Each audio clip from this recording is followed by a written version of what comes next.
The night air over the South China Sea is thick with tension. Radar screens on the USS John Finn flicker with contacts. Chinese maritime militia swarming just beyond the horizon. The radio crackles. You are operating in an unsafe manner. Maintain a safe distance. The reply is a blast of Mandarin, sharp and unyielding. This is the new normal, a dangerous dance where a single miscalculation could ignite a global crisis. China uses its Coast Guard and maritime militia to enforce its claims, harassing and squeezing others out. The American destroyer is here to send a message. The U.S. and its allies will not be pushed out. Every close pass, every maneuver, pushes the world closer to a line no one wants to cross. The latest flare-up, Chinese Coast Guard using water cannons to block a Philippine resupply mission. The USS John Finn's presence is a clear signal to Beijing. The game has changed. The gray zone is no longer gray. It's erupting into the world's view. Scarborough Shoal, a tiny triangle of reefs in the South China Sea, is at the heart of a global crisis. For generations, Filipino fishermen called it Panatag Shoal, a lifeline for food and shelter. For China, it's Huangyan Dao, an inalienable part of its territory, 500 nautical miles from Hainan. Its strategic value is immense. A military base here would let China control vital trade routes. Since 2012, it's become a flashpoint for Filipino nationalism and Chinese resolve. What happens here will ripple across the globe, shaping the future of the Indo-Pacific. Confrontations follow a dangerous pattern. Philippine vessels, Coast Guard or civilian, set out on legitimate missions. Before they arrive, they're intercepted by massive Chinese Coast Guard cutters, naval ships in all but name. China's tactics high-speed maneuvers, blinding lasers, and industrial-strength water cannons that can shatter windows and injure crew. The message, turn back or face the consequences. In response, the U.S. has become more visible, sending warships like the USS John Finn to assert freedom of navigation. These operations challenge China's claims and reinforce that international waters are open to all. But the risks are real. American and Chinese ships operate in close quarters, raising the chance of accidents or miscalculation. A single incident could spiral out of control. The U.S.-Philippines Mutual Defense Treaty means an armed attack on a Philippine vessel could trigger a U.S. response. Water cannons and blocking maneuvers are pushing that treaty to its limits. The escalation ladder is getting steeper and more dangerous. At the heart of China's claims is the 9-dash line, a U-shaped boundary that encircles nearly 90% of the South China Sea. This line cuts deep into the exclusive economic zones of the Philippines, Vietnam, Malaysia, and Brunei. Beijing claims historic rights to everything inside, but the rest of the world sees a problem. The 9-dash line has no legal basis under the United Nations Convention on the Law of the Sea, or UNCLOS. In 2013, the Philippines challenged China at the Permanent Court of Arbitration. The 2016 ruling was clear. China's claims had no basis in international law, and the Philippines' rights to its own waters were affirmed.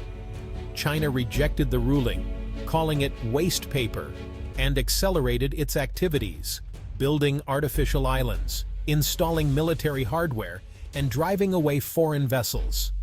The result, a fundamental conflict between China's expansive claims and the established international legal order. The 9-dash line is more than a map. It's a flashpoint. Every day, it fuels friction and confrontation. The world's rules are being tested in these waters. The outcome will shape the future of maritime law. The South China Sea is now one of the most militarized waters on Earth. China's Navy is the world's largest by ship count, backed by the biggest Coast Guard and a shadowy maritime militia. Artificial islands like Mischief Reef and Fiery Cross Reef have become sprawling military bases, unsinkable aircraft carriers bristling with missiles and runways. This network lets China project power far from its shores, creating a strategic bastion in Southeast Asia. The U.S. and its allies are responding with more patrols, carrier strike groups, and new military agreements. Bases in the Philippines and Australia are being upgraded, and an arms race is quietly unfolding. The danger so many armed ships and aircraft in close proximity means a single mistake could trigger disaster.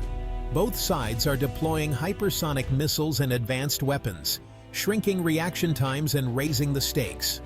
The South China Sea is a tinderbox. One spark could set it ablaze. The world holds its breath. The South China Sea is a vital artery for the global economy. 1/3 of all maritime trade, over $3 trillion a year, passes through these waters, connecting Asia's factories to the world. It's also a lifeline for energy. Most of Japan, South Korea, and Taiwan's oil and gas flows through here. Any conflict would send shipping insurance rates soaring, disrupt supply chains, and trigger global inflation. The economic shock would be felt worldwide. Beneath the sea lie vast reserves of oil and natural gas, potentially 11 billion barrels of oil and 190 trillion cubic feet of gas. China's 9-dash line claims most of these resources, putting it in direct conflict with neighbors like the Philippines and Vietnam. When these countries try to explore for energy, Chinese ships often chase them away. This struggle isn't just about territory, it's about who controls the region's immense wealth. The stakes are global. The world's prosperity is on the line. For world leaders, the South China Sea is a chessboard. For fishermen like Roberto Cadodoy Balardes, it's survival. For decades, Cadodoy fished Scarborough Shoal, a lifeline for his family and community. That changed in 2012, when China seized the shoal. Filipino fishermen were blocked, chased, and sometimes boarded by Chinese ships. Water cannons threatened to swamp their small boats. Their catch was confiscated. The message: this is no longer your water. With their best fishing grounds off limits, incomes plummeted. Debt soared. Young people left for cities. A way of life is dying. The fishermen's plight is now a symbol of national sovereignty for Filipinos. Their stories fuel public anger and pressure the government to act. When President Marcos vows to defend the nation's territory, he speaks for thousands like Cadodoy. The human cost of this conflict is real and growing.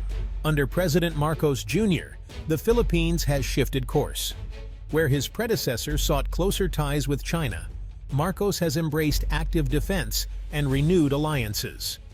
The 2016 tribunal ruling is now the anchor of Philippine policy. Journalists are embedded on Coast Guard patrols, documenting Chinese harassment in real time. The U.S.-Philippines alliance is stronger than ever, with new access for U.S. forces at strategic sites across the country. Japan and Australia have joined in, providing patrol vessels, training, and conducting joint naval patrols. This emerging network is a multilateral front, demonstrating united resolve to uphold a free and open Indo-Pacific. The message to Beijing: the Philippines is not alone. The region is forging new partnerships for a new era. The balance of power is shifting. The South China Sea is a powder keg. Military exercises and freedom of navigation patrols are growing in scale and frequency, raising tensions with China. Each encounter between warships and aircraft is a potential flashpoint. One mistake could trigger a crisis.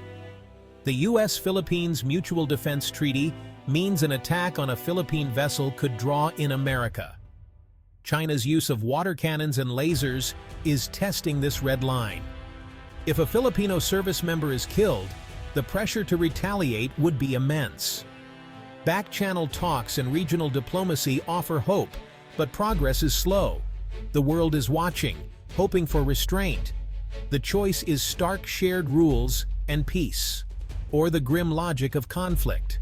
The next move could decide the future of the Indo-Pacific.